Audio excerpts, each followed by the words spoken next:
வாழ்க வளமுடன். தற்சார்பு நம் கலாச்சாரம், ஆரோக்கியம் நமக்கு பொக்கிஷம். இனிய தமிழ் புத்தாண்டு வாழ்த்துக்கள். தமிழர்கள் எங்கெங்கு உள்ளார்களோ அத்துணை பேருக்கும் வாழ்த்துக்களை தெரிவித்துக் கொள்கிறேன். அதற்கு முன் இந்த முன்னோர் வழி சேனல் என்று 2-3 வருடங்களுக்கு முன் நான் ஆரம்பித்தேன்.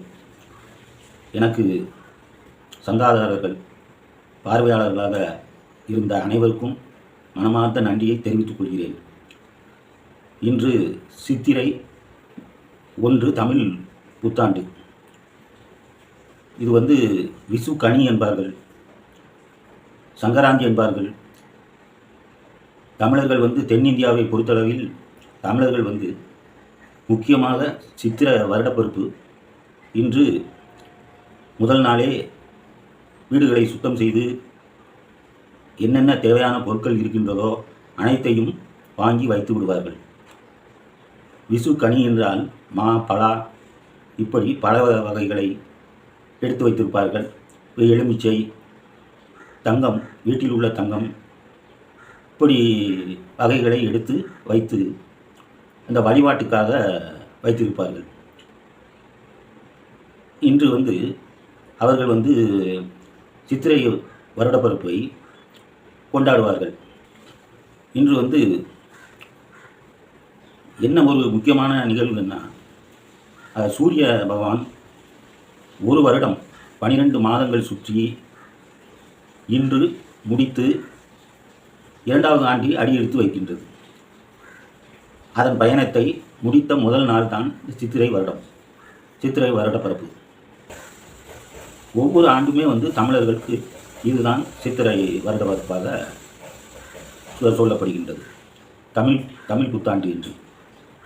ஆனால் இன்று உலகத்தில் உயிர் ஜீவராசிகளை படைத்த நாள் என்று சொல்லப்படுகின்றது. அதனால்தான் உயிர் ஜீவராசிகளை படைத்ததினால் இந்த சித்திரை வருடப்பிறப்பை முக்கியமாக கொண்டாடுகிறார்கள். இது இப்போ சபரிமலையை எடுத்துக்கொண்டால் சாஸ்தா தான், அனைவரும் சாஸ்தா தான். இந்த உத்திர நட்சத்திரத்தில் இருந்து சாஸ்தாவாக இருந்து ஐயப்பன் இன்னைக்கு விசு கனி.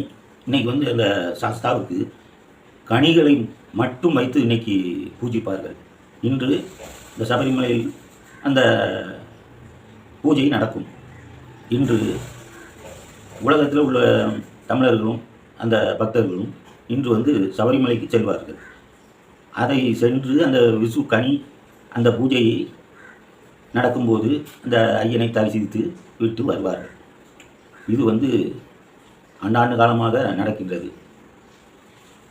மற்றபடி இந்த தமிழ் புத்தாண்டை கொண்டாடும் அனைவருக்கும் நாம் வணக்கத்தையும் வாழ்த்தையும் தெரிவித்துக் கொள்வதோடு, இந்த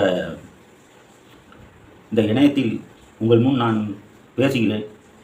தவறாக இருந்திருக்கலாம், சில பேருக்கு அது பிடிக்காமல் இருந்திருக்கலாம், சிலருக்கு அது பிடித்து போயிருக்கலாம்.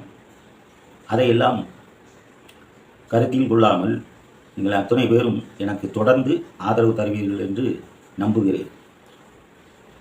வணக்கம். வாழ்க வளமுடன்.